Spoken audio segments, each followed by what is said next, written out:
Our Father who art in heaven, hallowed be thy name. Thy kingdom come, thy will be done on earth as it is in heaven.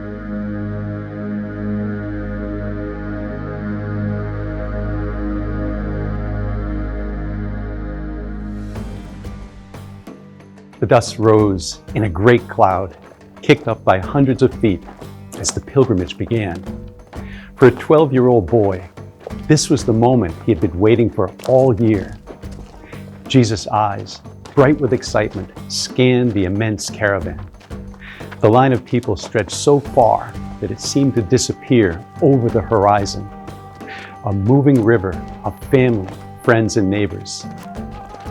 Old women, their faces etched with 1,000 stories, embraced younger relatives, marveling at how much they had grown. Laughter and joyous chatter filled the air, a symphony of kinship that felt as vast as the desert sky itself. This journey was more than a simple trip. It was a living tradition, a celebration of the faith commanded by the ancient law of the Old Testament. As the people of God, they were instructed to appear before the Lord at Jerusalem's great festivals. In this shared pilgrimage, the very definition of family expanded to include not just immediate kin, but every person within the caravan, cousins, distant relatives, and even close neighbors. To Joseph, a man of the house of David, anyone who shared this sacred lineage was considered kin. As they traveled, the children, full of an infectious, boundless energy, raced ahead, their excited shouts echoing across the landscape. Jesus was at the heart of this youthful adventure, his mind buzzing with anticipation for the lessons and stories that awaited them in the holy city.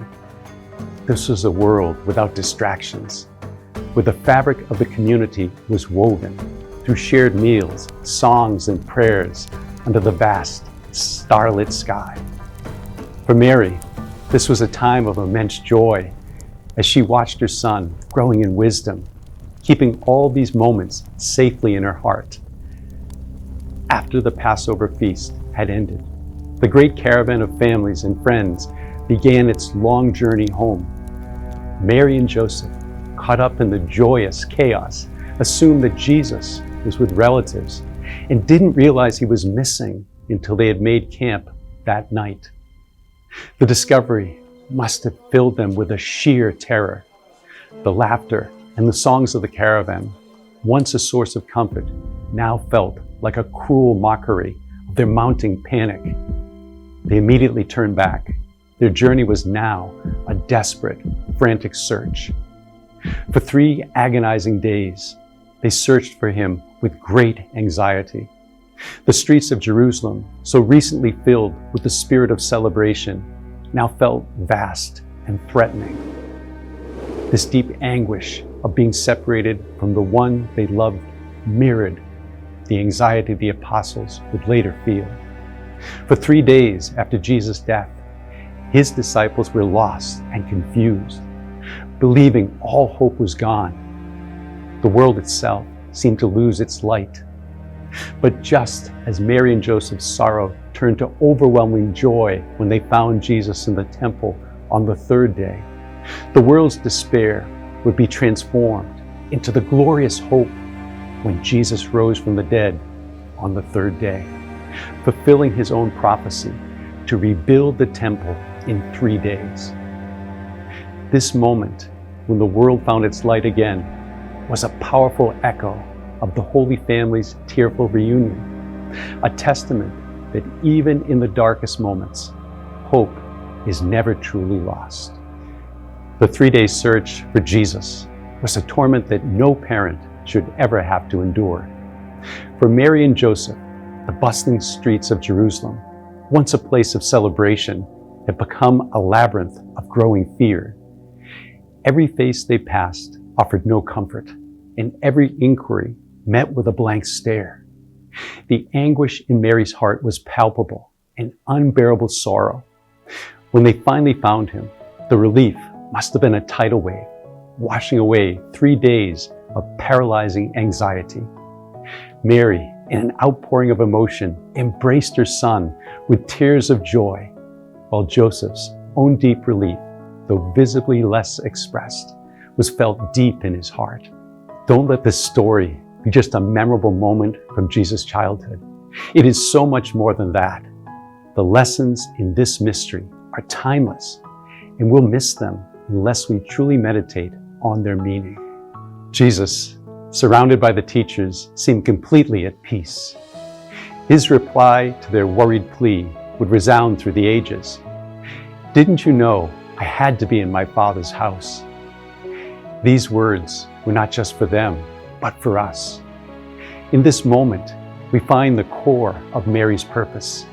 Her anguished search for Jesus is a critical message she echoes to us every day as the mother of the world. "I've been looking for you with great anxiety." This is the role given to her from the cross, to find us and to bring us to Christ. She anxiously seeks our salvation and the glory of God. Just as Mary and Joseph found Jesus waiting in the temple, so too does he await us today. He is present in his Father's house, physically present in the tabernacle. He is asking us, "Didn't you know I am here?" Our Mother Mary desires to bring us to her Son. During every Mass, she picks us up from our knees and leads us up the aisle, bringing us to him at the altar. Like her presentation of Jesus at the temple, she presents us to God, making our case for us. In that moment, through the priest's words and in God's infinite mercy, our souls shall be healed. We receive the flesh and blood of his Sacred Heart into our own broken hearts, and we are elevated, brought back into the loving fold of our family of faith. To understand the power behind Venerable Patrick Peyton's message, you have to hear his voice. When you listen to him in old videos, you'll hear a conviction that speaks louder than his words.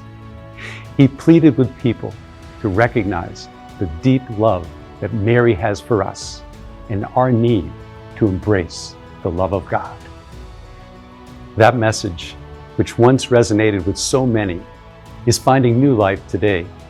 The perception of the Rosary as an outdated prayer is fading as interest in both this candidate for sainthood and the Rosary itself is being renewed. The Rosary is not old-fashioned, it is timeless. Mary, who kept all these things in her heart, would have been present at the scourging at the pillar, an agonizing scene likely less than a 10-minute walk from the very spot that she found her son almost 20 years earlier. I'm sure she passed the spot many times in the days leading up to her son's crucifixion and remembered it vividly. On that day, her heart had overflowed with joy and tears of relief had streamed down her face as she fell to her knees to embrace him. She would have held all these joyful memories in her heart: the angel Gabriel's message, her visit to Elizabeth, and her many trips to the temple with Jesus and Joseph, vividly in her mind. But at the Passion, she fell to her knees, not in joy, but in utter disbelief. Her heart was now broken, pierced with sorrow, as Simeon had foretold. She wept tears of sadness as she witnessed her beloved son being scourged, mocked, and crucified.